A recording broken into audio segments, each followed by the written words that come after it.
الشيطان اللعين الرجيم. بسم الله الرحمن الرحيم. الحمد لله الذي هدانا لهذا وما كنا لنهتدي لولا أن هدانا الله.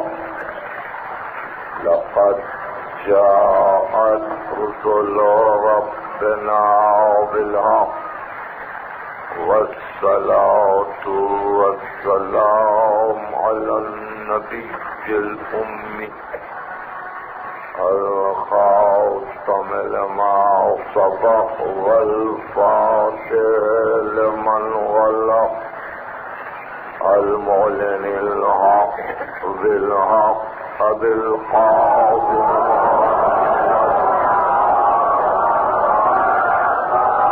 أهل بيت الطيبين الطاهرين المعصومين المظلومين الذين عذاب الله عنهم الرجس وطهرهم تطهيرا.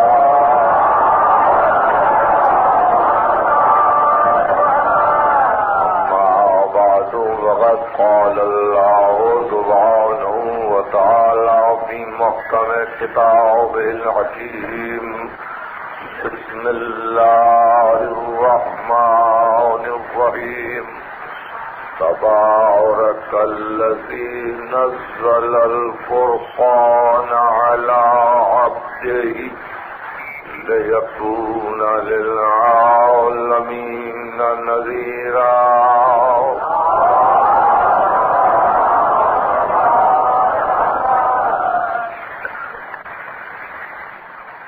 ہماری یہ چوتھی تقریر ہے اور جیسا کہ آپ کو علم ہے عنوان پیش نظر یہ ہے کہ حضرت ختمی مرتبت کی سوانح حیات کس طرح لکھی جائے.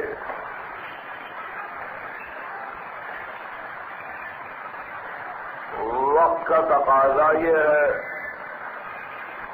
ملت اسلامیہ کے دل کی دھڑکن یہ ہے اور ہماری ساری روحی اور عقلانی بیماریوں کا واحد علاج ایک ایسی سوانح حیات کا آپ لوگوں کے پیش نظر آ جانا یا آپ لوگوں کے ہاتھوں میں آ جانا ہوئے کہ جہاں صحیح قد و حال میں آپ حضرت ختمی مرتبت صلی اللہ علیہ وآلہ وسلم کو دیکھیں.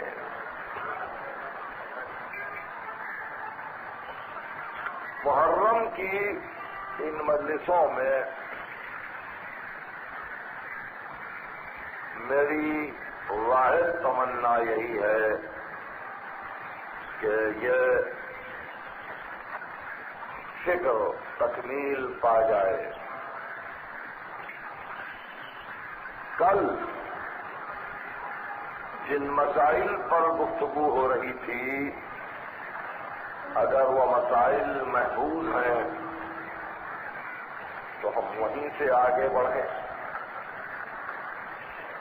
اور آپ کو زیادہ انتظار کی زحمت نہ دیں.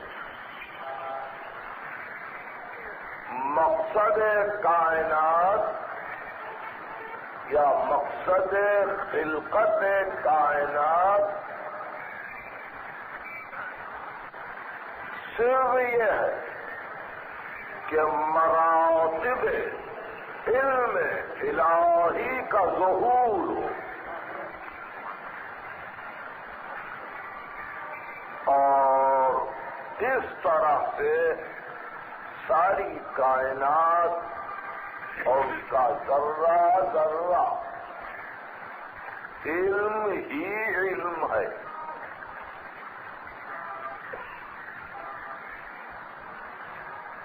حیات قطنی مرتبت کے متعلق اگر یہ مختصر جملہ آج آغاز تقریر میں کہا جائے تو آپ یاد رکھیں گے اس کو کہ حیات خاتم نہیں ہے مگر حیات اخلوعی. حیات خاتم نہیں ہے مگر حیات اخلوعی. اگر کوئی عقل و علم کی تاریخ لکھی جائے اس کا ڈیولپمنٹ بتلایا جائے اس کا ارتقاء بتلایا جائے عہد بعد میں اصول عقل و علم کے اطلاعات بتلائے جائیں تو کہیں آدم نظر آئیں گے, کہیں نوح نظر آئیں گے, کہیں موسیٰ نظر آئیں گے, کہیں عیسیٰ نظر آئیں گے. اور جہاں کتاب عقل و علم ختم ہو تو خاتمے پر پھر وہی مقصد آئے گا جس مقصد کی بنا پر کتاب لکھی گئی. اس لیے اگر یہ کہا جائے کہ یہ سوانح حیات صحیح معنی میں حیات عقل و علم ہے. حیات عقل و علم کہہ کر مبالغہ مقصود نہیں ہے, غلو مطلوب نہیں ہے, کوئی حدود سے آگے بڑھنا نہیں ہے, شعر و سخن کی محفل نہیں ہے, دلوں کو وجد میں لانا نہیں ہے, کوئی رقص کی کیفیت کا پیدا کرنا مطلوب نہیں ہے. بات صرف اتنی ہے کہ کئی صدیوں سے فکر مسلم کو اتنا پیچھے ڈھکیلا گیا کہ اب اس کو ایک صحیح روشنی جب دکھائی دی تو اس کو بے اختیار قبول کرنے کے لیے وہ تیار نہیں ہے. وہ یہ سوچتا ہے کہ سارے ماضی کو چھوڑ دو,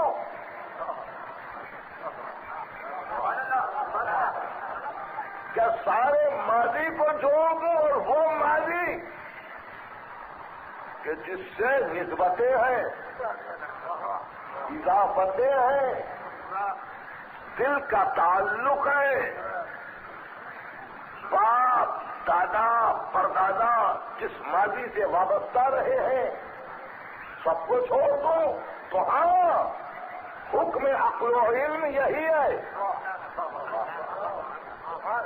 حکم عقل و علم یہی ہے کہ اگر راہ حق نظر آئے تو چھوڑ دو ماضی کو, چھوڑ دو ماضی کو, توڑ دو ماضی کے بتوں کو,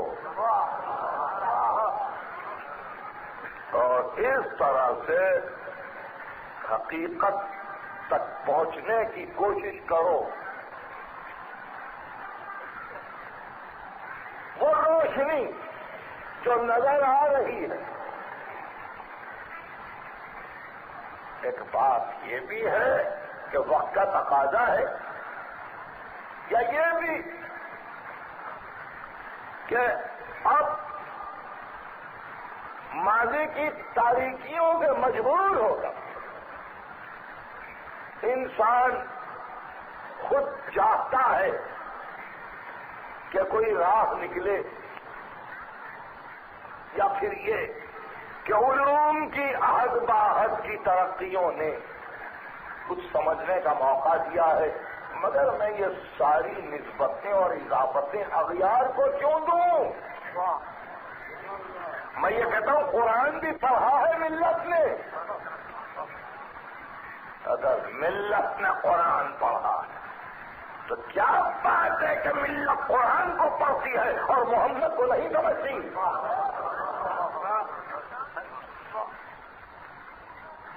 قرآن مظروف ہے، قلب محمد ظرف ہے۔ قرآن علم ہے، قلب محمد اس علم کا مقام ہے، اس علم کا مرکز ہے۔ تو علم دینے والے نے بغیر ظرف کی استعداد کا علم دے دیا۔ علم دینے والے نے ظرف کو جانتا نہیں کہ یہ علم کہاں جا رہا ہے۔ ابھی گفتگو ہوتی ہے، قرآن نازل ہوا اور پھر اس شان سے نازل ہوا کہ انزلہ بعلم، نازل کیا اپنے علم کے، نازل کیا اپنے علم کے ساتھ، اور ملائکہ اس پہ شاہد ہے، وکفیٰ باللہ شہیدا، اور خدا بھی شہید ہے، کافی ہے اس کی شہادت کہ قرآن علم کے ساتھ نازل ہوا۔ یہ سورہ نساء کی 165ویں آیت، اور سلسلہ وہیں سے شروع ہوتا ہے، انا اوحینا الیک کما اوحینا الی نوح۔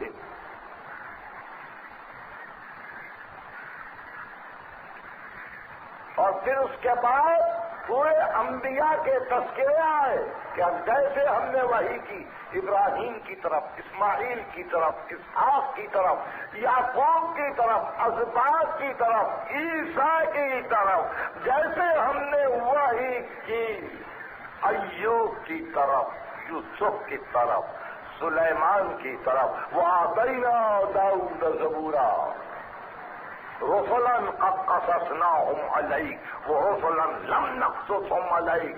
بعض رسولوں کا ہم نے تذکرہ کیا، بعض رسولوں کا ہم نے تذکرہ نہیں کیا۔ وکلم اللہ موسیٰ تکلیما رسلا مبشرین ومنذرین، ڈرانے والے آئے، بشارت دینے والے آئے، لئلا یکون للناس علی اللہ حجۃ بعد الرسل وکان اللہ عزیزا حکیما۔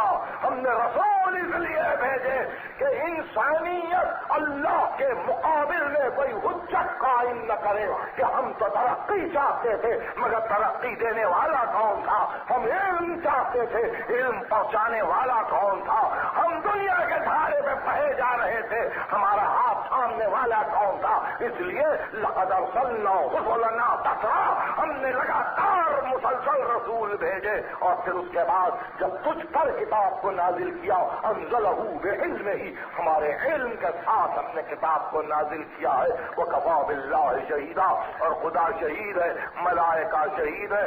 تو جب علم کے ساتھ یہ کتاب قلب محمد پر آئی ہے تو مجھے ملت سے صرف اتنا پوچھنا ہے کہ پہلے کتاب کی تعریف کریں گے یا قلب کی؟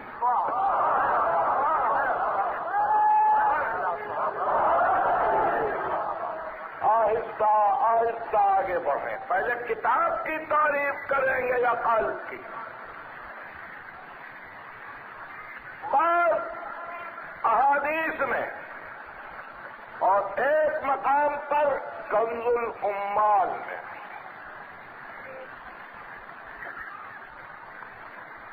یہ واقعہ لکھا ہے کہ کسی نے ام المومنین حضرت عائشہ سے پوچھا کہ رسول کے اخلاق کی تعریف کیجیے، تو بی بی نے کہا کانا خلقہ القرآن، ان کے اخلاق قرآن ہے یا قرآن ان کا اخلاق ہے؟ یہ ایک عجیب جواب ہے کہ جس کے مختلف پہلو ہیں۔ ظاہر ہے کہ اس بلند منزل سے یہ جواب ملا ہے کہ جہاں مجھے نہ تنقید، نہ تقریر، نہ تنقید کی ضرورت محسوس ہوتی ہے. پوچھا کیا ہے رسول کا اخلاق کا قرآن. ظاہر ہے کہ یہ جواب تو خود پیغمبر سے سن کے دیا گیا یا جواب دینے والا خلق پر بھی محیط تھا, قرآن پر بھی محیط تھا, اور دونوں کو دیکھ کے جواب دے رہا تھا. ظاہر ہے کہ ملت جو بھی فیصلہ کرے, مگر آپ کی اگر سمجھ میں آ گیا ہے یہ جواب, بجز اس کے کہ اس میں ایک اختصار ہے اور ایک بلاغت ہے, لیکن اس میں کچھ بعض مسائل مضمر ہیں, پوشیدہ ہے, جس کا وقت نہیں. مگر پھر کہتا ہوں کہ جواب آ گیا تاریخ کی کتابوں میں, سمجھ میں ذرا مشکل سے آئے گا, سمجھ میں مشکل سے. مگر یہی سوال کرنے والے نے امیر المومنین سے کیا کہ یا علی ذرا رسول کی تعریف کو کر دیجئے.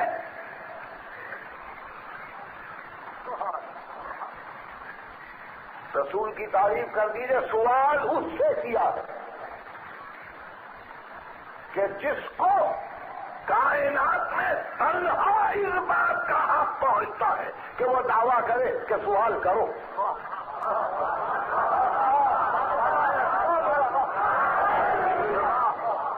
اب جس کو تنہا اس کائنات میں یہ حق پہنچتا ہے کہ سوال کرو, ورنہ یہ جملہ کسی کی زبان سے نکل نہیں سکتا, وہ کتنا ہی اپنے سبجیکٹ میں ماہر ہو, وہ حدود کو معین کر کے کہے گا. اس نے سوال کیا کہ رسول کی تعریف کیجئے, تو آپ نے کہا اللہ کی نعمتوں کی تعریف کر. اب دیکھیے جواب سمجھ میں آتا ہے کہ نہیں. اللہ کی نعمتوں کی تعریف کر.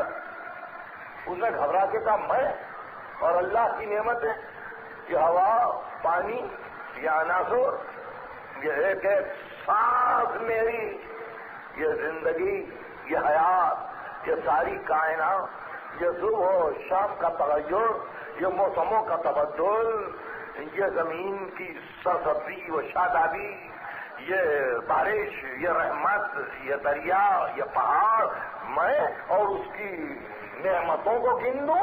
ان تعدوا نعمت اللہ لا تحصوها. قرآن کی آیت اس نے پڑھی کہ اگر تم گننا چاہو اللہ کی نعمتوں کو تو گن نہ سکو گے. اس نے کہا کہ رسول کی تعریف کیجیے. آپ نے کہا اللہ کی نعمتوں کی تعریف کر. اس نے کہا میں گن نہیں سکتا. پوچھا کیوں؟ کا اتنی زیادہ ہیں نعمتیں. کہا جس کو زیادہ تو سمجھتا ہے اس کے لیے فرماتا ہے اللہ کہ قل متاع الدنیا قلیل. اتنی نعمتوں کو جس کو تو گن نہیں سکتا, خدا کہتا ہے قلیل, اور محمد کے لیے کہتا ہے انک لعلی خلق عظیم.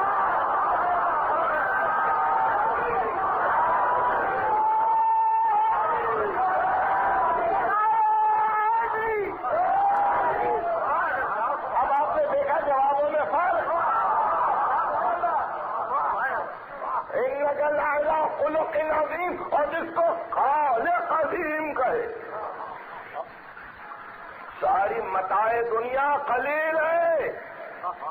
اولین و آخرین کو جو نعمتیں دی گئی سب قلیل. خلق نبی عظیم, عظیم, اور پھر خود اپنے آپ کو بھی عظیم کہے. اپنی ذات گرامی کو ذات واجب عظیم کہے. اور اس کی ایک صفت کو عظیم کہے.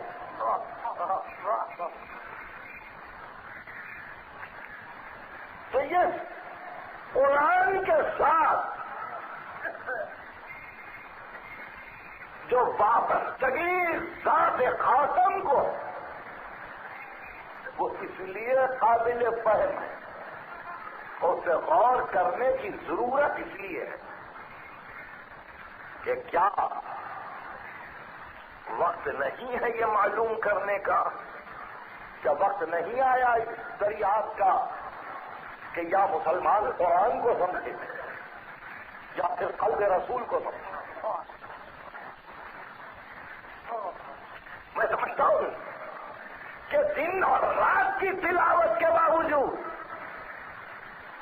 ماہ مبارک رمضان میں اس شدت تلاوت کے باوجود میں سمجھتا ہوں قرآن طاری نہیں ہوا. قرآن طاری نہیں ہوا، طاری مل گئے. قرآن طاری، اگر طاری ہو جاتا قرآن تو پتا چلتا کہ قرآن کیا ہے. ارشاد فرمایا خطیب منبر صلوی انزل علیہ الکتاب، اللہ نے رسول پر کتاب کو نازل کیا. کون سی کتاب؟ نورا لا تطفا مصابیحہ، وہ کتاب کہ جس کے نور کی روشنی کو کوئی بجھا نہ سکا. نورا لا تطفا مصابیحہ، وہ نور جس کی روشنیاں کبھی مان نہ پڑ سکی. سراجن لا یغدو توقدہ، قرآن وہ چراغ ہے کہ جس کا شعلہ پھر مدھم نہیں ہوا. بنیانن لا تہدم ارکانہ، قرآن وہ بنا ہے، وہ اساس ہے کہ جس کو کوئی متزلزل نہ کر سکا. دیکھیے اب تعریف سنتے جائیے اس سے جو تالی قرآن ہے. تالی قرآن ہے، تالی تلاوت کرنے والے کے معنی میں نہیں، ساتھ ساتھ چلنے والے کے معنی.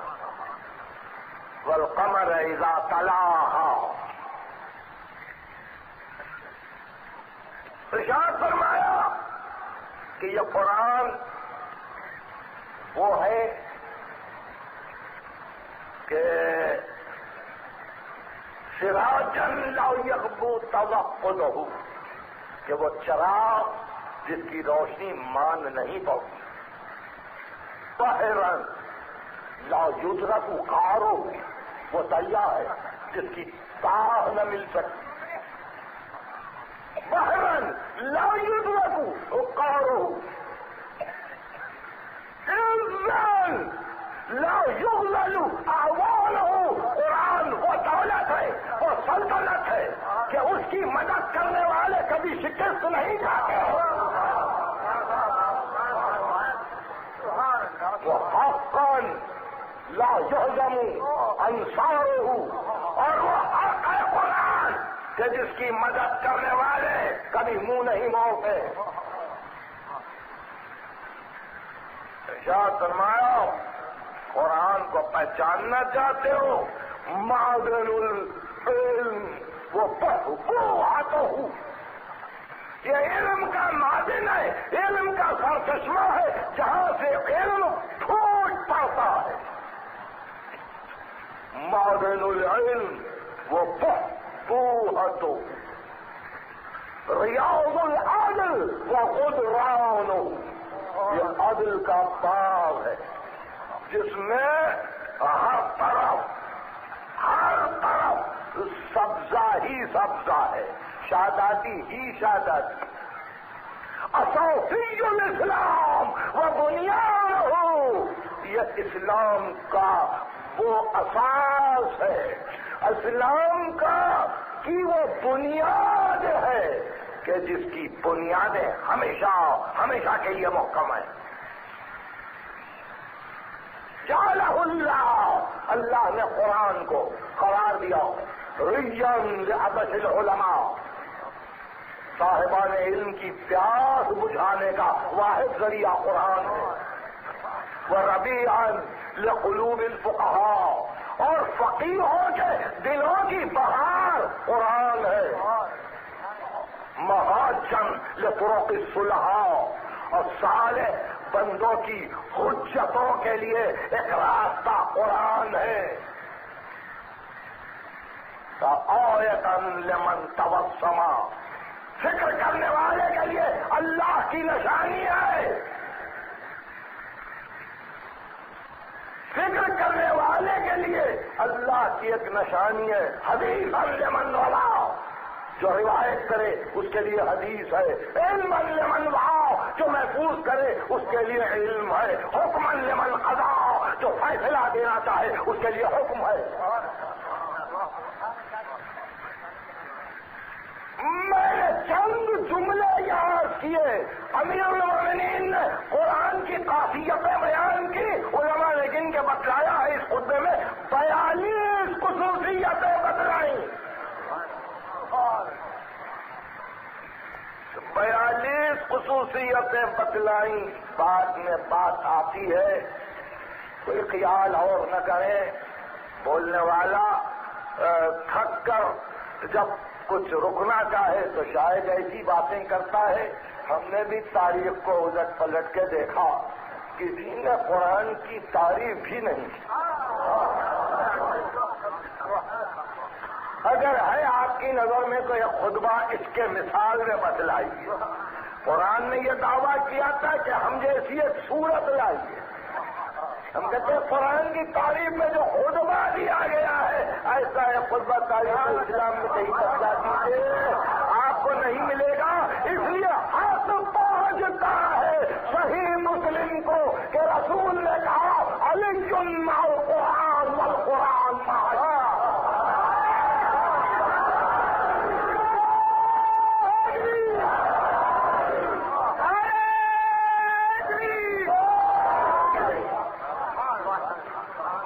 یہ 42 صفتیں قرآن کی بیان، اور یہ کہا کہ یہ قرآن ہے، اور یہ قرآن آغاز یہ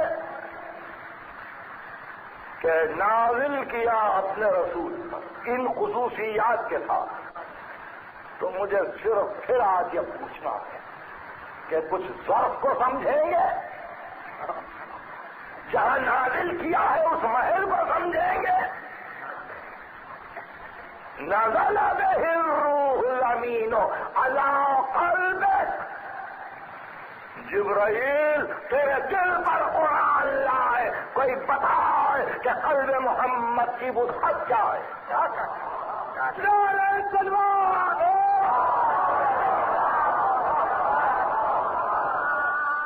یعنی ظرف بنایا دل کو، مصروف بنایا قرآن کو، دیتے ہیں بادا ظرف قضا کار دیکھ کر۔ غلط ظرف میں اچھے مظروف کو نہیں رکھتے۔ قلب اپنی مرتبت کو قرآن کے لیے چن لیا، اب قلب و قرآن ساتھ ساتھ ہو گئے۔ اگر علم الہی میں قرآن تھا آغاز میں تو علم الہی میں محمد بھی تھے آغاز۔ اگر قرآن ہر دور میں طاہر رہا،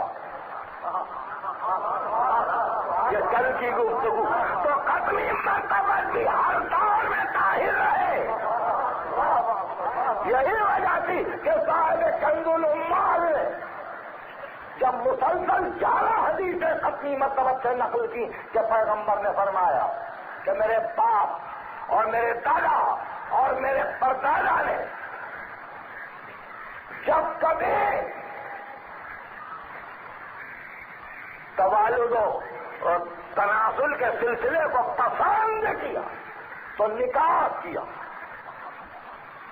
میں نکاح سے ہوں، میرے باپ دادا کے پاس نکاح رہا ہے۔ تو راوی نے پوچھا یہ کون سا نکاح ہے؟ یہ کنز الاموال. تو آپ نے شاہ فرمایا کا نکاح ہی اسلام. آیا نہیں اسلام تو لایا نہیں گیا تھا ابھی اسلام, آیا نہیں تھا اسلام, مگر نکاح اسلامی تھا. نکاح اسلامی تھا. فقط یہی نہیں, ایک حدیث میں کہا آدم سے لے کے عبداللہ ابن عبد المطلب تک میرے اجداد میں نکاح ہوا ہے, صفا نہیں. تو کم از کم سوانح حیات کو لکھنے والا آغاز میں ان تمام حدیث کو دے, طہارت قرآن کا ذکر کرے, طہارت ختمی مسبت کا ذکر کرے, اور جب ولادت کی منزل پر آئے تو کیوں کنز الاموال سے اس روایت کو نہ لیا جائے کہ 3 مرتبہ پیغمبر نے یہ کہا کہ میں جب پیدا ہوا تو میری والدہ نے, میں جب پیدا ہوا تو میری والدہ نے اپنی آنکھوں میں ایک نور پایا. اس نور میں میری والدہ نے کبھی مشرق کو دیکھا, کبھی مغرب کو دیکھا, اور میری والدہ گرامی کی نگاہ ساری کائنات تک جا رہی تھی, اور ملک پکار رہا تھا وہ آ رہا ہے جس کے قبضہ قدرت سے یہ کائنات ہے.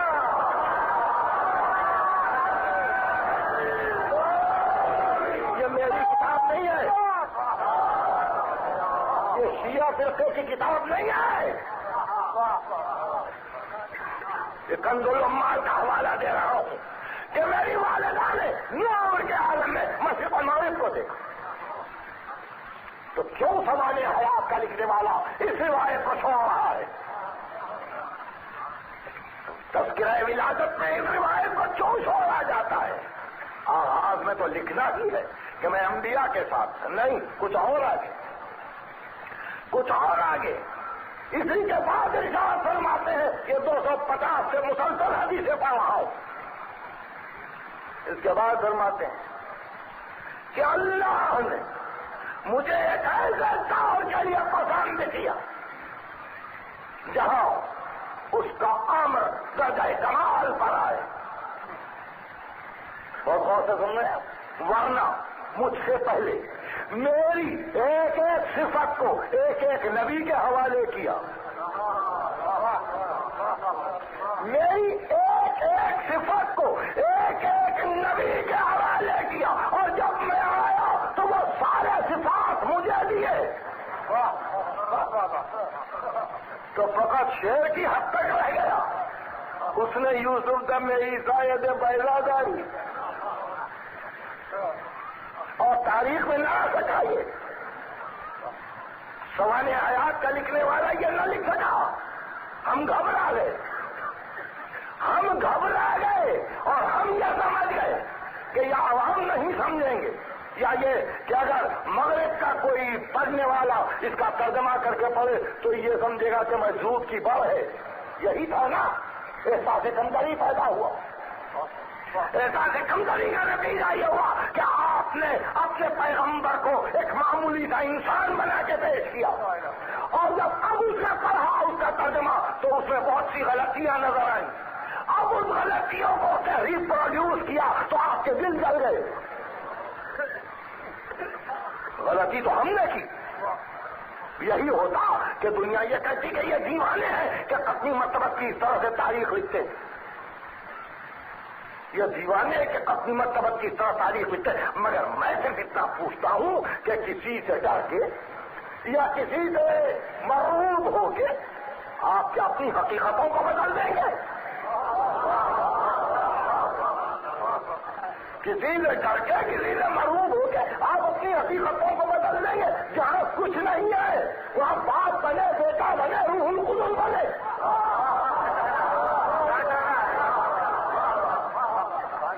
اور جہاں آیت پر آیت آئے وتوکل علی العزیز الرحیم الذی یراک حین تقوم وتقلبك في الساجدين، سورہ شعراء۔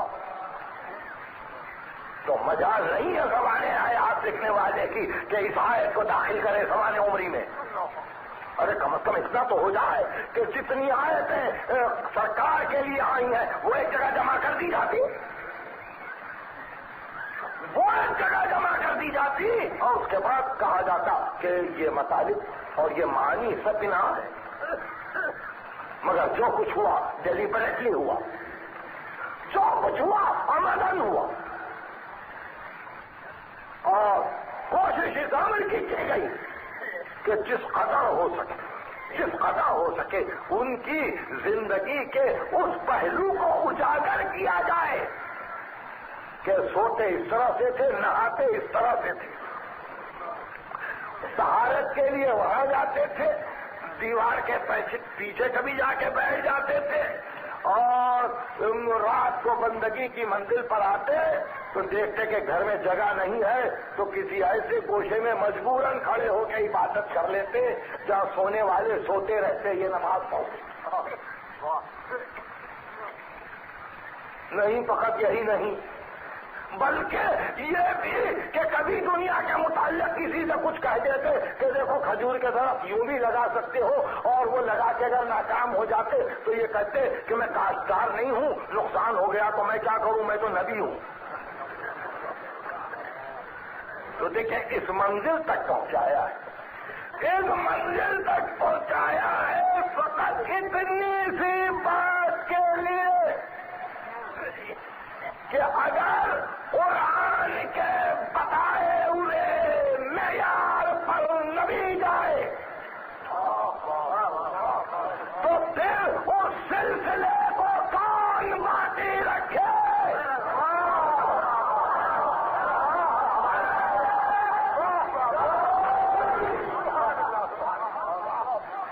چنانچہ کوشش یہ کی کہ اس قدر رک کر تھم کر بہت بڑے کرٹک بن کر، نقاد بن کر ایسی سوان عمری لکھی جائے کہ جیسے ایک انسان ہے، اس نے بہت سے کام کیے دنیا میں، کبھی مشورہ کیا، کبھی دوستوں سے گفتگو کی، اور اس کے بعد جس بات کو مناسب جانا اس نے دنیا میں پیش کیا، تو اس کا لازمی نتیجہ یہ ہوا کہ نہ قرآن سمجھ میں آیا، نہ محمد عربی سمجھ میں آئے۔ قرآن و محمد جب دونوں سمجھ میں نہیں آئے تو کیا اسلام سمجھ میں آ جاتا؟ اب جو جس کی طبیعت چاہے مانا لے لے، جس طرح سے چاہے اسلام کو پیش کرے، اس لیے کہ یہ قانون قدرت ہے جو ایک کو وارث نہیں بناتا، وہ ہر ایک کو وارث سمجھتا ہے، دور اشتراکیت ہے۔ اس لیے اب ہر مسلمان اپنے آپ کو وارث اسلام سمجھتا ہے، جو ایک کے در کو چھوڑتا ہے وہ اس طرح در کی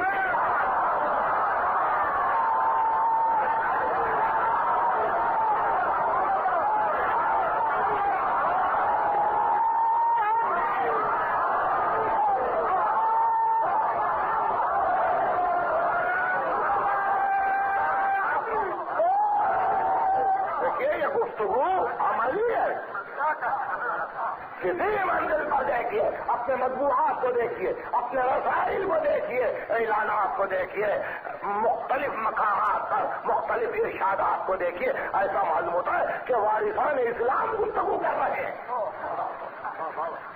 وارثان اسلام گفتگو کر رہے ہیں۔ قرآن کا علم نہیں ہے، وارث اسلام ہے، حدیث سے بے خبر ہے، وارث اسلام ہے، احکام سے واقفیت نہیں ہے، وارث اسلام ہے، شریعت سے نظر نہیں ہے، وارث اسلام ہے، فقہ کے کسی بنیادی مسئلے سے بھی واقف نہیں ہے، وارث اسلام ہے۔ آج اسلام ان ہاتھوں میں ہے،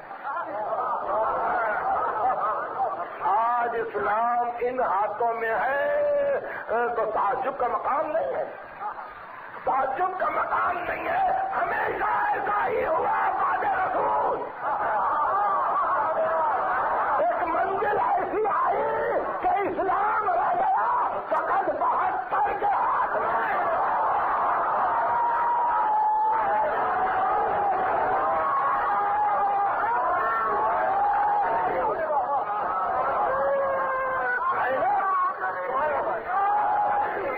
کوئی ہے اس کا جواب؟ یا آپ فیصلہ کریں کہ اسلام ادھر بھی تھا یا فیصلہ کریں کہ ادھر بھی تھا؟ کربلا میزان ہے، تو 180 ڈگری کے لیے نہیں، 1389 کے لیے۔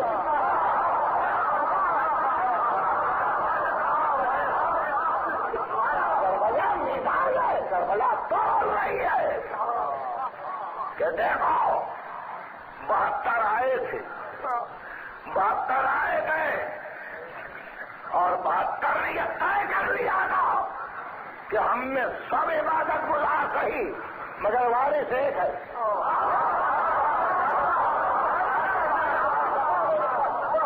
وارث ایک ہے، اسلام۔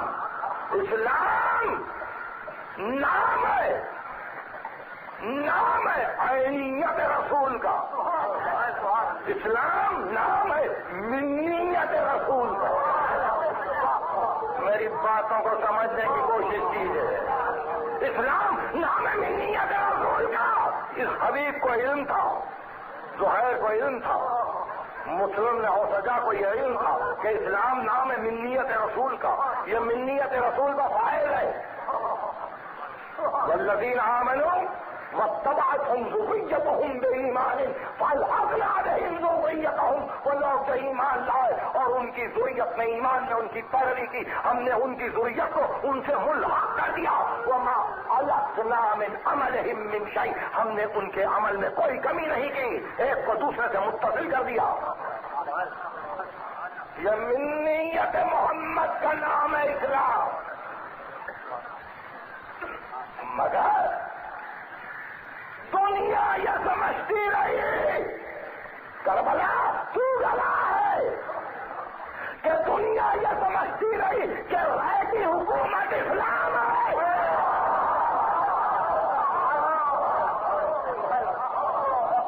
ایک وعدہ کہ رائے دے دیں گے، رائے دے دیں گے، حاکم وقت سے اختلاف مناسب نہیں ہے، رائے کی حکومت دیں گے۔ اس کو بھی کچھ سوچنا ہی پڑا، اس کو بھی کچھ سوچنا ہی پڑا کہ رائے یا پھر شہادت، حکومت یا پھر قتل ہو جانا، اس کو بھی سوچنا پڑا کہ یہ لذات دنیا یا یہ فاتح۔ اس نے کہا کہ یہ دور کا سودا ہے، یہ نفع حاضر نہیں ہے، نفع موجود نہیں ہے، نفع موجود نہیں ہے۔ یہی نہیں، اس کو صاحب قرآن نے پہلے سے کہہ دیا تھا کہ تجھ سے یہ کام ہوگا نہیں، اس کے باپ سے کہا تھا کہ جب علی نے سلولی کی آواز بلند کی تو اس کے باپ نے کہا میرے سر میں بال کتنے ہیں؟ تو آپ نے کہا گنتی تو بتا دوں گا مگر تو کیسے گنے گا؟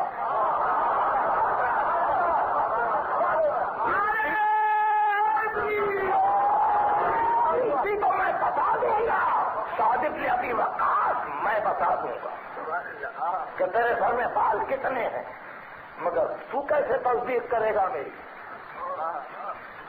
کہا یہ تو ہے صاحب، ایک ایسی بات بتلاتا ہوں کہ علی ہمیشہ یاد آئیں گے، وہ یہ کہ تیرا بیٹا میرے بیٹے کا قاتل ہے،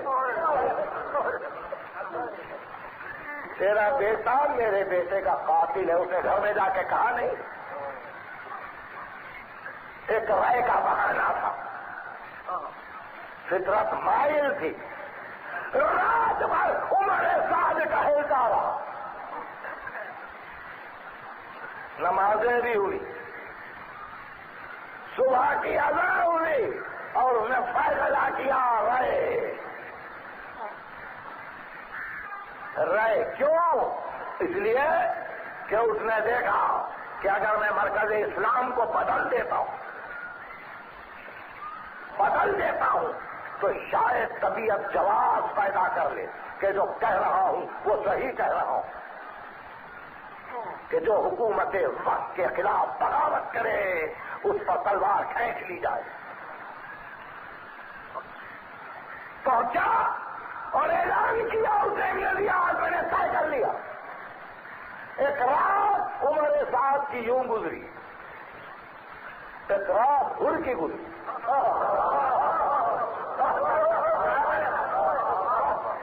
وہ بھی ٹہلتا رہا، وہ وعدے، وہ دولتیں، یہ 4000 لشکر کی سرداری، ہوتا لشکر بڑا جری، اور پھر آپ کو معلوم ہے کہ یہ اسد کے قبیلے سے ہے، پورا قبیلہ ساتھ ہے، نہیں نینوا میں جو قبیلہ ہے وہ سب ہور کا قبیلہ ہے، بڑا سردار ہے، بڑا سردار ہے، توجہ سے سنیے۔ عمر نے صاحب کے باپ سے کہہ دیا تھا کہ تیرا بیٹا میرے بیٹے کا قاتل ہے، ان کے باپ سے کہہ دیا تھا کہ تیرا بیٹا میرے بیٹے کا ناصر ہے۔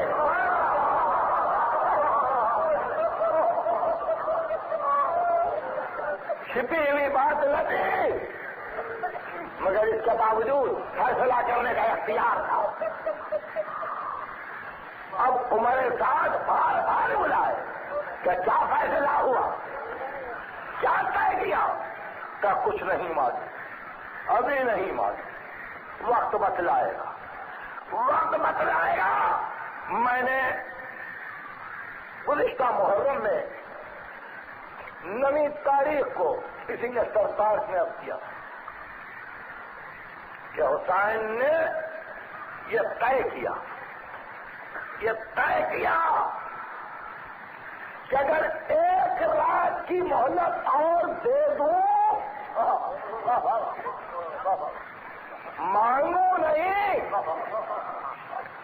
ایک رات کی مہلت اور دے دوں اور ایک بھی لڑا جائے تو ممکن ہے قیامت تک ذکر حسین میں ایسی راتیں آتی رہے کہ میرا ذکر سن کر بہت سے ہو آتے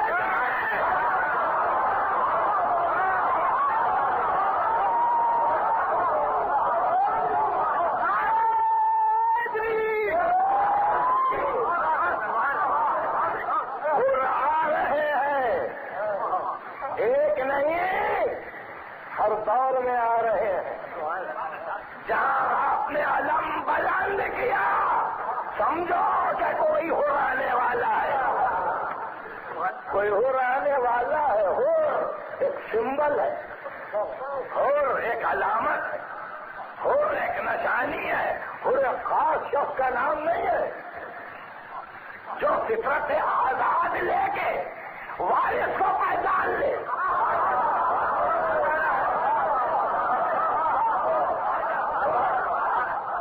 فطرت آزاد لے کے وارث کو پہچان لے، وہ حر ہے جو در بدر نہ پھرے، وہ حر ہے. جو ایک چوکھٹ کا ہو رہے وہ حر ہے. جو ایک کی غلامی میں آ جائے وہ حر ہے. جو حق کو پہچان لے اور حق کو پہچان کے پھر ناحق کی اکثریت سے نہ ڈرے وہ حر ہے. جو باطل سے نہ گھبرائے ہو رہے صبح عاشور ادا ہوئی. پھر ہمارے صاحب نے آواز دی کہ حر کیوں نہیں آتا. تعمیر رات بھر وہ جاگتا رہا, رات بھر خیمے میں ٹہلتا رہا. کا کیا مطلب کا کچھ سمجھ میں نہیں آتا. کا بلاؤ سامنے آئے مگر اب آیا تو سلام اسے نہیں کیا. کہ کیا بات ہے ہو, طبیعت کچھ بگڑی ہو رہی ہے.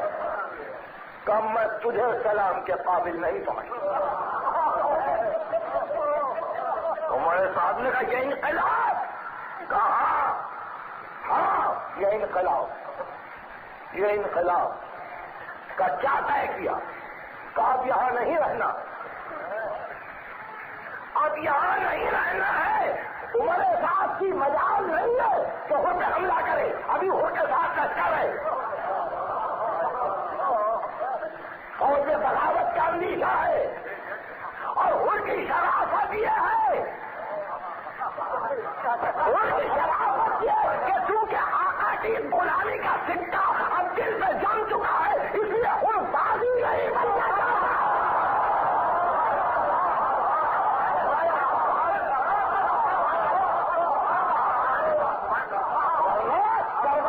تاریخ میں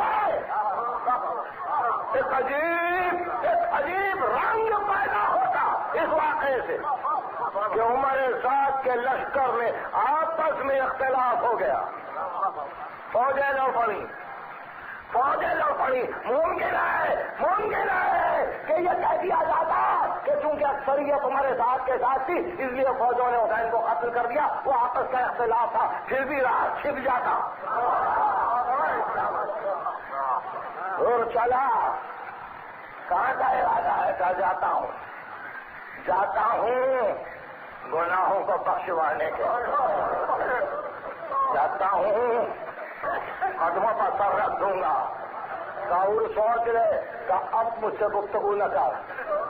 گھوڑے کو ایک لگائی,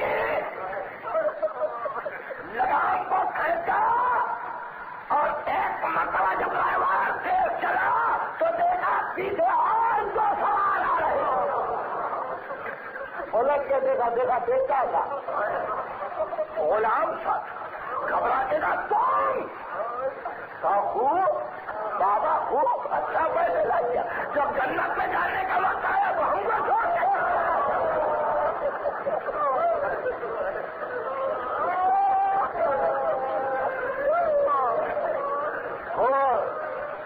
آج تک ہر کی انفرادیت باقی ہے.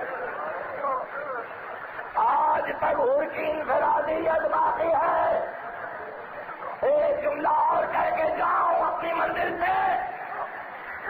اور چلے حسین نے استقبال کیا خوب آئے خوب. تاریخ کربلا گواہ ہے کہ قیامت تک حر نے راستے کھول لیے. عجب نہیں اس مجمع میں بھی کوئی حر ہو.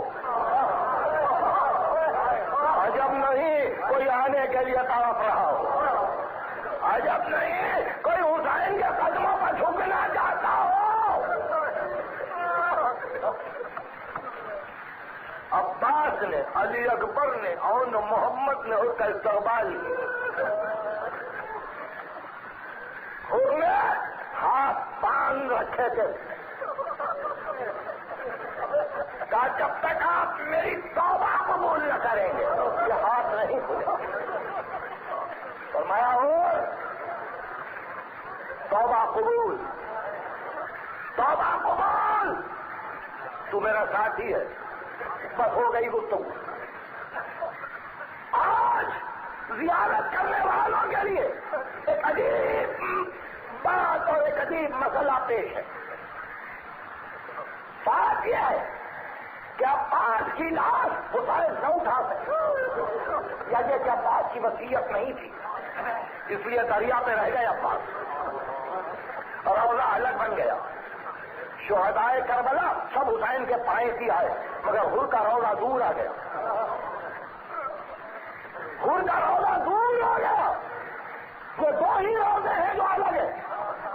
عباس کا روضہ دریا پر ہے، حر کا روضہ بہت دور گیا. کیوں؟ بات اتنی تھی کہ جب عصر عاشور شام کے قریب لشکر والوں نے لاش حسین سے بے ادبی کی کوشش کی